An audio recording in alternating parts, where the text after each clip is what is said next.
think there's some juice in the fridge. Come on, let's take a look. Oh, boy. Okay, ready? Step one. First, you put a soft banana at the bottom of the cup. Then you poke an ice pop stick into the banana. That way the stick won't fall over. Next, pour in your juice. Then put the cup in the freezer. And the really cold freezer freezes it up. Throw it, or he'll jump on you.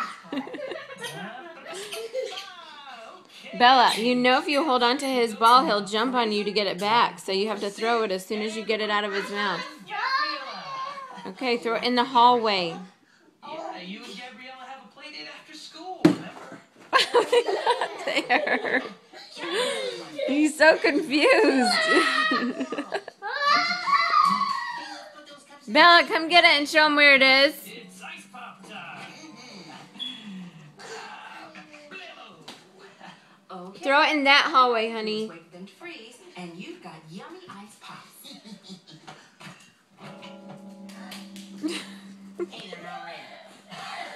Any more time than that, Sid?